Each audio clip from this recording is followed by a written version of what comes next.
হক আদায় করব কিভাবে? শুধুই কি সারাদিন উপবাস থাকলেই হবে? নবী করিম সাল্লাল্লাহু আলাইহি সাল্লামের বেশ প্রসিদ্ধ হাদিস আছে এই প্রসঙ্গে। তিনি বলেছেন, রুব্বা সাইমিন লাইসা লাহু মিন সিয়ামিহি ইল্লাল জু'। বহু রোজাদার আছে যাদের রোজা থেকে উপোস থাকা ছাড়া আর কিছু হয় না। রোজা থেকে সিয়াম পালন করে তাদের প্রাপ্তি, তাদের ঝুলিতে, তাদের ভান্ডে থাকে শুধুমাত্র উপোস থাকা, এছাড়া আর কিছু তারা পায় না। কত দুর্ভাগ্যের কথা! কষ্ট করে রোজা রাখলাম, কিন্তু উপোস থাকাই হলো, আল্লাহর কাছে কোনো কিছু গেল না। এটা সবচাইতে হতভাগা মানুষদের কথা। তো এই জন্য রোজা যেন অর্থবহ হয়, সেটা যেন শুধু উপোস থাকা না হয়। সিয়াম যেন আল্লাহর কাছে আমাকে প্রিয় পাত্র করে দেয়, সিয়াম যেন আমাকে জান্নাতের উপযুক্ত করে দেয়, রাইয়ান দিয়ে জান্নাতে প্রবেশ করার উপযুক্ত করে। সেজন্য সিয়াম রেখে আমাদেরকে তাকওয়া চর্চা করতে হবে। নবী করিম সাল্লাল্লাহু আলাইহি ওয়াসাল্লামের আরেকটা হাদিস আছে, তিনি বলেছেন, মাল্লাম ইয়াদা কাওলা যুরি ওয়াল আমাল বিহি ওয়াল জাহল ফালাইসা লিল্লাহি হাজাহ আন ইয়াদা তাআমাহু ওয়া শারাবাহু। যে ব্যক্তি রোজা রেখে অনর্থক অহেতুক কাজকাম ছাড়লো না, এই যে মোবাইল টিপাটিপি, ফেসবুক, ইউটিউবে অহেতুক সময় নষ্ট করা করি, এগুলো যে ছাড়লো না, যে ব্যক্তি মিথ্যা কথা বলা ছাড়লো না, মিথ্যা কাজ ছাড়লো না, আবার রোজা রাখলো, এই ব্যক্তির এই উপোস থাকায় আল্লাহর কোনো ঠেকা পড়ে নাই। এই জন্য রোজা রেখে কোনো প্রকার গুনাহ না করা, বিশেষ করে চোখের গুনাহ, মুখের গুনাহ এবং সময় নষ্ট না করা, মিথ্যা প্রতারণা, এসব কিছু না করা, এটা হলো রোজার অন্তর্নিহিত শক্তি। রোজার স্ট্রাকচারটা তো দাঁড়ায় যাবে, আমরা সাহারি খেলাম, সারাদিন কিছু না খেলাম, ইফতারিতে খেলাম, বাস পানাহার বর্জন করলাম, আমার রোজা দাঁড়ায় গেল। কিন্তু এই রোজা, এটার যে প্রাণ, সেটা আসার জন্য এই রোজা রেখে কোনো প্রকার সিয়াম পালন করে কোনো প্রকার গুনাহ থেকে আমাকে বেঁচে থাকার চেষ্টা করতে হবে, তাহলে সেটা অর্থবহ হবে। আল্লাহ আমাদের সবাইকে সেই তৌফিক দান করুন। এই চ্যালেঞ্জটাতে আল্লাহ তাআলা আমাদের সবাইকে বিজয়ী হওয়ার তৌফিক দান করুন। ব্যবসার ক্ষেত্রে কোন কোন দিকগুলো মেনে চললে আখিরাতেও তার ফলাফল পাবো? রাসূল কারীম সাল্লাল্লাহু আলাইহি সাল্লামের সাথে সাহাবীদের, রাসূল কারীম সাল্লাল্লাহু আলাইহি ওয়াসাল্লাম এবং সাহাবীদের ব্যবসার বৈশিষ্ট্য কেমন ছিল? বিশেষ দ্রষ্টব্য, ইন্টার দ্বিতীয় বর্ষের ব্যবসায় শিক্ষা বিভাগের ছাত্র আমি, পরিকল্পনা উদ্যোক্তা হওয়া। যারা তরুণ আছেন, মাশাআল্লাহ, উদ্যোক্তা হওয়ার প্ল্যান করছেন, তারা খুবই সাধুবাদ পাওয়ার মতো একটা কাজ করছেন। উদ্যোক্তা হওয়ার পরিকল্পনা করেন। ইহুদিরা উদ্যোক্তা সবাই, তারা গোটা দুনিয়া কন্ট্রোল করছে। পৃথিবী পলিটিশিয়ানরা কন্ট্রোল করে না, পৃথিবী এন্টারপ্রেনাররা কন্ট্রোল করে। পৃথিবীর রাজনীতিবিদদের হাতে নাই, পৃথিবী যতটা হাতে আছে কাদের? উদ্যোক্তাদের, ব্যবসায়ীদের। এই জন্য মুসলমান তরুণ ব্যবসা করবার, উদ্যোক্তা হয়ে ওঠার মানসিকতা লালন করতে হবে। ব্যবসা অবশ্য এক জিনিস, উদ্যোক্তা আরেক জিনিস। সৃষ্টিশীল কোনো কাজ, কোনো সম্ভাবনার নতুন দুয়ার খোলা, কোনো সংকট দূর করার কোনো উদ্যোগ গ্রহণ করা, এটাই তো উদ্যোক্তা হওয়া। অতএব এটা প্রশংসনীয়, কিন্তু উদ্যোক্তা হতে গেলে এই পথটা মসৃণ না। ধরা খাওয়ার আশঙ্কা থাকে, লুজার হওয়ার আশঙ্কা থাকে, চাপ তৈরি হয়। আর বিশেষ করে আমাদের মতো দুর্নীতি এবং অনিয়মে ভরা সমাজে যদি কেউ উদ্যোক্তা হতে চায়, সে সৎ পথে উদ্যোক্তা হওয়া তার জন্য কঠিন। একই কাজ অন্যরা করবে 2 নম্বর পথে, সেটা তাদের জন্য অনেক ইজি হবে। আপনি করবেন সঠিক পথে, আপনার জন্য কঠিন হবে। এগুলো মাথায় রাখতে হবে। এই জন্য ট্রেনিংয়ের কোনো বিকল্প নেই। আপনি এন্টারপ্রেনারশিপের জন্য ভালো ভালো ট্রেনিং আছে, সেগুলো আপনাকে করতে হবে, প্রশিক্ষণ নিতে হবে, শিখতে হবে, অভিজ্ঞতাদের কাছে যেতে হবে। আমরা সুন্নাহ ফাউন্ডেশন থেকে একবার সম্ভবত 2022 সালে বা 21 সালে আমরা উদ্যোক্তা সম্মাননা করেছিলাম। সারা দেশ থেকে অনেকগুলো উদ্যোগকে বেছে নিয়ে যারা দিন পালন করে আবার উদ্যোক্তা হয়ে ওঠার চেষ্টা করছেন, তাদেরকে আমরা অ্যাওয়ার্ড দিয়েছিলাম। আলহামদুলিল্লাহ, আরো অনেকে এটা নিয়ে কাজ করছেন। অতএব যারা এগুলো নিয়ে কাজ করছেন, তাদের সাথে লিঙ্ক হয়ে, তাদের সাথে যোগাযোগ করে, বুঝে শুনে তারপরে পা ফেলেন। উদ্যোক্তা হতে গিয়ে ধরা খেয়ে এরপরে পিছনে আসবেন না। একটাই জিনিস, আমানতদারিতা এবং সততার সাথে ব্যবসা করা। আত-তাজিরুস সাদুক মা'আন নাবিয়্যিন ওয়াস সিদ্দিকিন ওয়াশ শুহাদা। যে সমস্ত ব্যবসায়ীরা ব্যবসা করতে গিয়ে সততা এবং আমানতদারিতা, এই দুটো জিনিস মেনটেন করে, আমার দ্বারা কারোর হক নষ্ট হবে না, এটা লক্ষ্য করে যদি কেউ ব্যবসা করে, ইনশাআল্লাহ বিদিনিল্লাহ, সত্য কথা বলে ব্যবসা করে, প্রতারণা না করে, চিটারি বাটপারি না করে, তাহলে সে নবীদের সাথে কিয়ামতের ময়দানে উঠবে ইনশাআল্লাহ। সাহাবা ইকরাম এবং নবী সাল্লাল্লাহু আলাইহি ওয়াসাল্লামের ব্যবসার মূল বিষয় ছিল এটা, সততা এবং আমানতদারিতা। সত্যবাদিতা এবং আমানতদারিতা, যেটা হারিয়ে গেছে। এটা করতে গেলে হয়তো অনেক পয়সা হবে না, কিন্তু আপনার ব্যবসাটা ইনশাআল্লাহ বিদিনিল্লাহ দুনিয়া এবং আখিরাতের নাজাতের কারণ হবে, বারাকাল্লাহের কারণ হবে ইনশাআল্লাহ। বাবা তার একমাত্র কন্যাকে জীবদ্দশায় সব সম্পদ লিখে দিতে চাইলে ইসলাম শরীয়তের দৃষ্টিকোণ থেকে কোনো বিধিনিষেধ আছে কিনা? খুবই গুরুত্বপূর্ণ একটি প্রশ্ন। আমাদের সমাজে যাদের একটি বা দুটি মেয়ে, কোনো ছেলে সন্তান নাই, সে সমস্ত বাবারা বেশিরভাগ ক্ষেত্রেই এই ধরনের কিছু একটা করে যেতে চান, যে আমার সম্পদ যেহেতু আছে, এই সম্পদ মেয়েকে সব লিখে দিয়ে যাই। কারণ কেন লিখে দিয়ে যেতে চান? কারণ বাবার মৃত্যুর পর মেয়েরা সম্পদ পাবে নির্দিষ্ট হারে। অবশিষ্ট সম্পদ দেখা যায় যিনি মারা গেছেন, তার ভাই বোন, তার ভাতিজা, যাদেরকে ফারায়েজের ভাষায় আসাবা বলা হয়, অর্থাৎ কোরআন এবং হাদিসে যাদের জন্য নির্দিষ্ট হিস্সা ঠিক করা আছে, এদের ছাড়া যারা আছে তাদেরকে আসাবা বলা হয়। এই আসাবারা পেয়ে যাবে, আত্মীয়র একটা বিশেষ ক্যাটাগরিকে আসাবা বলা হয়। কোনো মানুষের মৃত্যুর পর এটা শুধুমাত্র যারা কন্যার বাবা তাদের জন্য না, সবার জন্য প্রযোজ্য।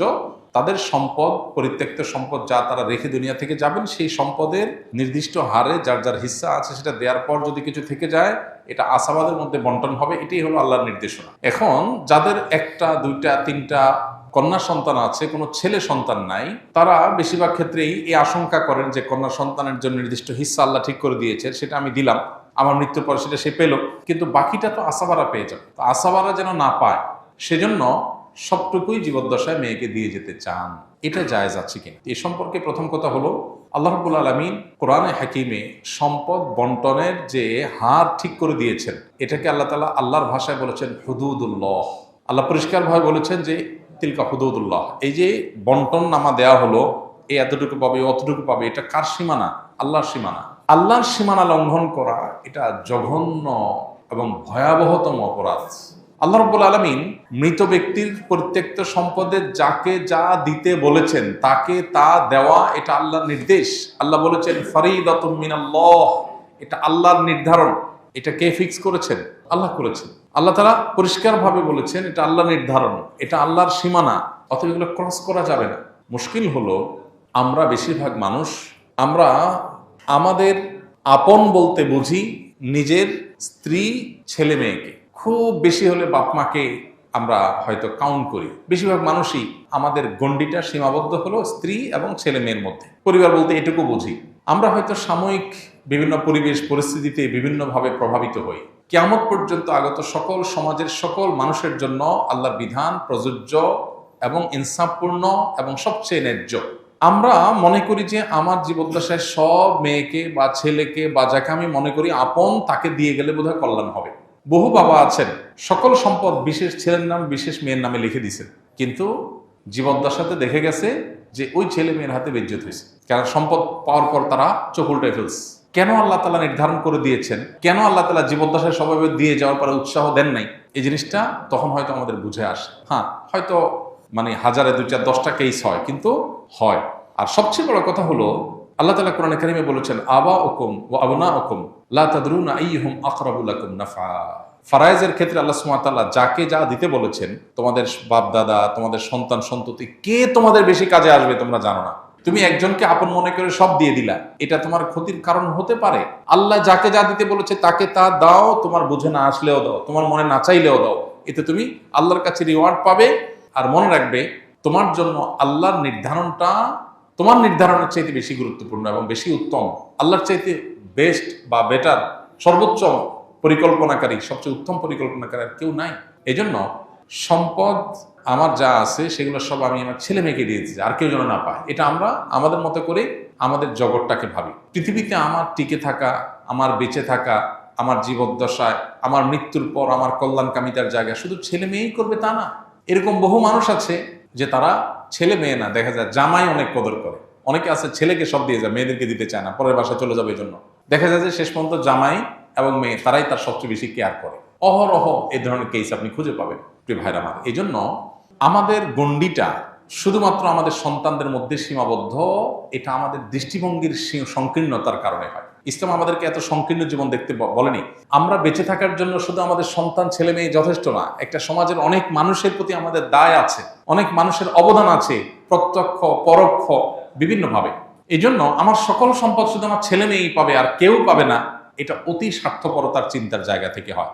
আর মনে রাখা দরকার, সন্তানকে সম্পদ দিয়ে গিয়ে ধনী বানানো যায় না।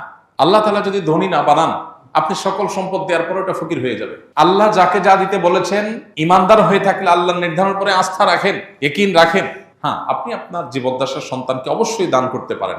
বাবা তার সন্তানকে হেবা করতে পারে। আপনার 2টা বা 3টা সন্তান হয়েছে, আপনি তাদেরকে সম্পদের থেকে যা খুশি তা দিতে পারেন, কিন্তু যা দিবেন সমান হারে দিবেন। যে কয়জন আছে দেন, কিন্তু সব দিয়ে যাবেন, একটু রেখে যাবেন না। কেন? কারণ রেখে গেলে অন্যরা ভাগ পাবে, সেজন্য। তাহলে অন্যকে বঞ্চিত করার জন্য সন্তানকে দিয়ে বড়লোক করে দিতে চাইছেন, এই বড়লোকই তার কাজে আসবে না বা এই বড়লোকই টিকবে না। এই জন্য এই অ্যাপ্রোচ বা এই উদ্যোগটা প্রশংসনীয় কোনো উদ্যোগ নয়। হ্যাঁ, আপনার যদি মনে হয় আমার মৃত্যুর পর আমার মেয়ে বিপদে পড়তে পারে, অন্যরা তাকে না দিতে পারে, তাইলে আপনি তাকে পর্যাপ্ত দেন, কিন্তু কিছু রাখেন যে মৃত্যুর পর সেগুলো যেন বন্টন অন্তত হতে পারে। কিছুই রাখবেন না, এটা আপনার নিজের জন্য ক্ষতিকর, আর এটা শরিয়ার নির্দেশনাও না। আল্লাহ তাআলা কোরআনে কারিমে বলেছেন, ফাইন কুননা নিসাআন ফাওকা ইসনাতাইনি ফালাহুন্না সুলুসা মা তারাক ওয়া ইন কানাত ওয়াহিদা ফালাহান নিসফ। দুই বা দুইয়ের অধিক কন্যা সন্তান যদি কারোর থাকে, তাহলে তার মৃত্যুর পর তার সম্পদে যদি কোনো ছেলে না থাকে, শুধু কন্যাই থাকে দুই বা দুইয়ের অধিক, তাহলে তারা পাবে টোটাল সম্পদের 2/3, 3/2 আর যদি একটি কন্যা সন্তান থাকে তাহলে টোটাল সম্পদের 50%, হাফ, অর্ধেক পেয়ে যাবে। আর বাকিটা আসাবা হিসাবে যারা যারা আছে সবার মধ্যে বন্টন হবে। অতএব আপনার যদি মনে হয় যে না, জীবদ্দশায় আমার বেশ কিছু দিয়ে যাওয়া উচিত, তার তেমন কিছু নাই, আপনি দেন, কিন্তু কিছু রাখেন অন্তত বন্টনের জন্য। অন্যদেরকে বঞ্চিত করে ফেলে সন্তানকে ধনী বানানোর চিন্তা প্রশংসনীয় চিন্তা নয়।